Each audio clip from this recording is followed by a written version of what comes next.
Hello বন্ধুরা, তোমরা সবাই কেমন আছো?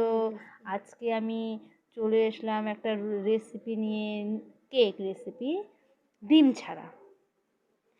প্রথমে দেবো এক গ্লাস দুধ, 1 বাটি চিনি আর 1 বাটি ময়দা। সঙ্গে থাকবে তেল, সাদা তেল আর ইনো। ঘরে থাকা কিছু পদ্ধতি, নিজের হাতের কাছে যা থাকবে তা দিয়ে বানাবেন, চিন্তা নেই। আর দুধ আর চিনিটা যখন দিবে একটু নাড়াচাড়া করে ময়দাটা অল্প অল্প করে দিবেন, একবারে দেওয়ার চেষ্টা করবেন না, তাহলে দলা পেকে যেতে পারে বা নিচে লেগে যেতে পারে। কেকটা তখন ভালো হবে না। অল্প অল্প ময়দা দিবেন আর একটু নাড়াচাড়া করবেন, অল্প অল্প দিবেন আর নাড়াচাড়া করবেন। নাড়াচাড়াটা বন্ধ করা যাবে না, সমানে নাড়াচাড়া করে নেবেন আর আস্তে আস্তে ময়দা দিবেন। ময়দা যখন ভালো মিশে যাবে, সব ময়দা যখন দেওয়া হয়ে যাবে, তখন যদি ভালো মিশে যাবে, সঙ্গে দিবেন তেল।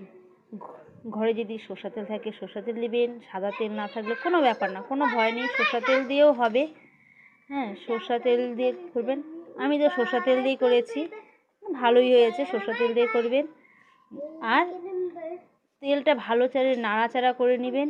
সঙ্গে যদি কেকটা তেলটার সাথে মিশে যায়, হ্যাঁ, দেখবেন যে মিশে গেলেই তাহলে হয়ে গেছে কেকটা। এতে মিশে যাওয়ার পরে ইনো দিবেন। ইনোটা দেওয়ার পরে হালকা হালকা নাড়াচাড়া করবেন, বেশি জোরে করবেন না, বেশি আস্তে করবেন না। আস্তে আস্তে নাড়াচাড়া করার পরে যে বাটিতে করবেন সেই বাটিতে প্রথমে তেল দিয়ে পালিশ করে নেবেন। তেলটা দিয়ে পালিশ করার পরে একটা পেপার কেটে নেবেন, পেপার বসে তারপরে কেকটা ওই বাটিতে ঢেলে দিবেন। ঢেলে দেওয়ার পরে গ্যাসটা লোতে রাখবেন, গ্যাসটা হাই করবেন না, বেশি হাই না বেশি লো না, মিডিয়াম সাইজ করে কেকটা বানানোর চেষ্টা করবেন। আর যদি থাকে কিশমিশ বা কাজু হাতের সামনে, আমার হাতের সামনে ছিল কিশমিশ, আমি কিশমিশ দিয়েছি। কিশমিশ দিয়ে ভালো করে দিয়ে বাটিতে ঢেলে দিয়েছিলাম। হ্যাঁ, আর আমি দিয়ে ভালো করে, হ্যাঁ, আপনারা যা পারবেন তাই দিবেন।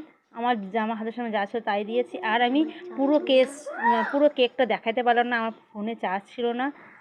কিছু দেখে নেন কতটুকু হয়েছে, আমাকে জানাবেন।